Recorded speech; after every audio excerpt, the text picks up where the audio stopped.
Might need this plugged in first though. You ready? All right. Today's question is, you keep mentioning planes of motion. What are you talking about?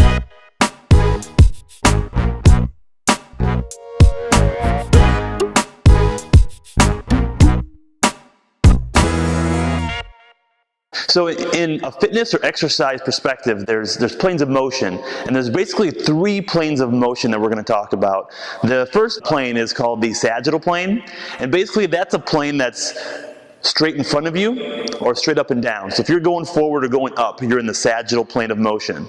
Now the second plane is called the frontal plane. And so imagine a plane of motion that goes sideways. So if you're moving sideways, even up in a sideways direction, that's the frontal plane.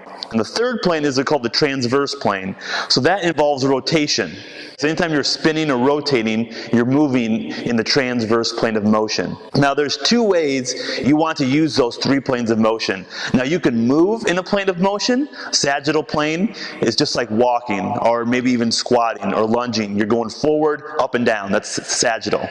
If you want to move in the frontal plane, that's side lunges or maybe side shuffling.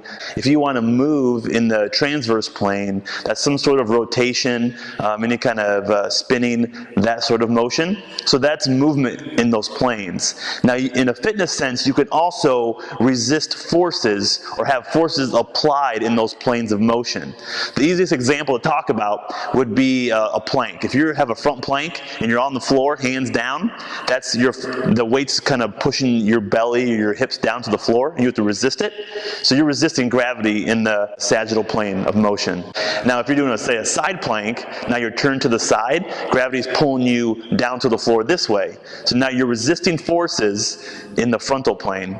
And so a transverse plane would be, you resist forces when it tries to rotate you. A good example would be what we call a Pallof press, where you take a band and push it all the way out in front of you.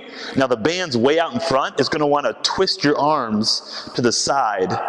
And so that's resisting force in the transverse plane. So if you want to move well, you want to and have smart training, you want to make sure you're moving in all 3 planes of motion, but you're also resisting forces in all 3 planes of motion. Incorporating all that will give you a well-rounded movement program, and that really is something your body craves. It craves motion in all planes of direction and in good ranges of motion and forces. So if you want to have a well-rounded exercise program or fitness program, you want to make sure you're moving in all 3 planes of motion and you're resisting forces in all 3 planes of motion.